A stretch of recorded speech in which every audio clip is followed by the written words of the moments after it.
Kegemilangan sistem ekonomi Kesultanan Melayu Melaka telah diteruskan oleh Kesultanan Pahang, Perak, Terengganu dan Selangor sehingga membawa kepada kemakmuran masing-masing. Pelabuhan. Aktiviti pelabuhan dijalankan melalui pelabuhan. Kesultanan Perak dan Selangor berkelebihan kedudukan yang strategik di Selat Melaka. Pelabuhan Kuala Selangor dan Pangkalan Batu serta Kuala Sungai Perak menjadi pusat perdagangan aktif abad ke-17 hingga 19. Hasil dagangan utama ialah bijih timah. Kuala Terengganu merupakan pelabuhan entrepot abad ke-18.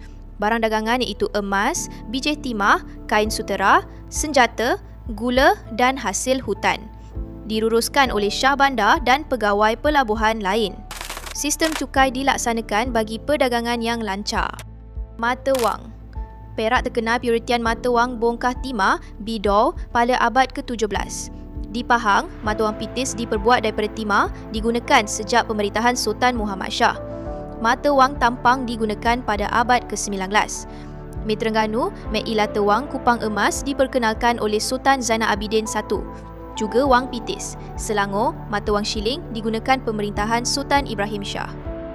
Ekonomi sara diri seperti pertanian, penternakan, pelombongan, mengutip hasil hutan dan perikanan dijalankan bagi menampung keperluan harian dan lebihannya untuk dijual. Pelombongan bijih timah merupakan kegiatan ekonomi utama di Selangor dan Perak. Masyarakat di Selangor mengusahakan tanaman padi dan tanaman sampingan seperti buahan dan sayuran.